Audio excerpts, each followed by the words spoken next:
एक चीज़ मैं बहुत सालों से सोच रहा था कि उस पे थोड़ा सा अपना विचार रखूं, अपनी बातें रखूं। वो चीज़ है कि मतलब एक शहर की बनावट कैसे होती है, एक गांव की बनावट कैसे होती है, और उसमें कैसे कैसे लोग रहते हैं। तो मतलब मैंने पूरा मतलब सोचा समझा, तो इस पे मुझे ये निकल के आया कि जैसे भारत में जो है 28-29 जो राज्य हैं, और जो भी 9 यूनियन टेरिटरीज़ हैं, 9 केंद्र शासित प्रदेश, और जो है 28 राज्य जो मिलकर ये पूरा भारत देश बना है। इस भारत देश में बहुत सारे ज़िले हैं, और आप एक ज़िले को उठा लो। जैसे मैं अपने ज़िले की बात करूं, तो मेरे अपने ज़िले में जो चीज़ें मैं अभी बताऊंगा अपने ज़िले में होती हैं, वो अमूमन पूरे भारत में वैसी होती हैं। जैसे हर ज़िले में टॉप 10 के प्राइवेट स्कूल होते हैं, टॉप 10 के प्राइवेट हॉस्पिटल होते हैं, और टॉप 10 या टॉप 5 की या टॉप 1 की मिठाई की दुकानें होती हैं। ऐसे ही जो है बहुत सारी चीज़ें होती हैं जो टॉप 10 टॉप 5 में रहती हैं।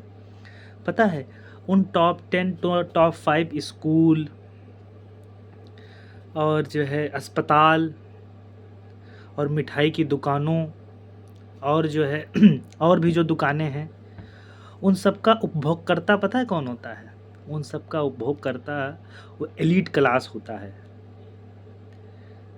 वो एलीट क्लास जिसकी ठीक ठाक आमदनी होती है, वो तगड़ी आमदनी होती है, उसी का बच्चा, उसी का परिवार, उसके बाद उस शहर का सबसे एलीट इंसान जो होता है, सबसे धनाढ्य परिवार जो होता है, उस शहर के सबसे बेहतर से बेहतरीन अस्पताल का उपभोग करता है। उस शहर का जो सबसे अमीर तबका होता है, उस शहर के सबसे महंगी मिठाइयों का उपभोग करता है, फेमस मिठाइयों का उपभोग करता है, फेमस दुकान की सारी चीज़ों का उपभोग करता है। उस ज़िले में कोई प्रोग्राम होता है, कोई बाहरी प्रोग्राम होता है, या कोई भी जो है मुशायरा होता है, या जो है कोई भी बाहरी प्रोग्राम होता है, उसमें भी वही एलीट क्लास आगे रहता है, सारी मेज़बानी वही करता है। तो ये एक ऐसा भारत बन रहा है ना, इस भारत की पहचान ही यही है कि यहाँ पर समानता असमानता ऐसे ही है। आप चाहे जिस जाति के हों, चाहे जिस धर्म के हों, चाहे जिस कम्युनिटी के हों, लेकिन आप अगर एलीट क्लास में काउंट हो गए एक बार, जिसको पूंजीवादी लोग कहते हैं, अगर आप पूंजीवादी व्यवस्था में काउंट हो गए, तो आप अपने ही शहर में डिफरेंट दिखोगे कंपैरिजन टू जो कम पैसे कमाते हैं, या जिनके पास कम पैसे हैं या कम संसाधन है, या जो सिर्फ गुजारा भत्ता भर का पैसे कमा पाते हैं, या गुजारा भत्ता भर का ही वो नौकरी कर पाते हैं। ऐसे पूरा भारत बना है। आप लखनऊ की बात कर लो, कानपुर की बात कर लो, दिल्ली की बात कर लो, हरियाणा की बात कर लो, चंडीगढ़ की बात कर लो, मुंबई की बात कर लो, पूरा भारत ऐसे है। 140-45 करोड़ जनसंख्या में सिर्फ वो 10 करोड़ लोग, 15 करोड़ लोग ही पूरे शहर को अच्छे से उपभोग करते हैं और उसका रस निकाल कर खाते हैं, और बाकी पूरा भारत है। ठीक है, तो मैं ये सोचा, ये समझा, ये जाना कि मतलब कहाँ है इक्वालिटी, कहाँ है समानता, कौन सी सरकार ये बात करती है, कौन सा शासन प्रशासन ये बात करता है कि हाँ बात तो ठीक है, सारी अच्छी चीज़ों का उपभोग अच्छा लोग ही कर रहा है, अच्छी गाड़ियों का उपभोग अच्छा लोग कर रहा है, ट्रेन में अच्छे सीटों का उपभोग अच्छा वही एलीट क्लास कर रहा है, एरोप्लेन में भी वही एलीट क्लास ही उपभोग कर रहा है उसका, रोडों पर भी एलीट क्लास ही उपभोग कर रहा है उसका, स्टेशन पर भी वही एलीट क्लास ही उपभोग कर रहा है। सारी अच्छी चीज़ों का उपभोग वो एलीट क्लास कर रहा है जिसके पास पैसा है। फिर वहाँ ना जाति दिखती है, ना मजहब दिखता है, ना धर्म दिखता है। तो फिर कैसे लोग जातियों में बटे पड़े हैं, कैसे लोग धर्म में बटे पड़े हैं, कैसे लोग धार्मिक मुद्दों के लिए लड़ाई कर रहे हैं? भाई क्यों? आपके पास पैसा है, आप ऐसी गाड़ी में चलिए आप, आपके पास पैसा है, आप जो है किसी भी जाति धर्म मजहब के हों, आप कार लीजिए, आपके पास पैसा है, आप अपने बच्चों को जो है ब्रिटेन, लंदन, अमेरिका जहाँ पढ़ाना है वहाँ पढ़ाइए, अपने ही शहर में सबसे बड़े नामी गिरामी स्कूल में पढ़ाइए।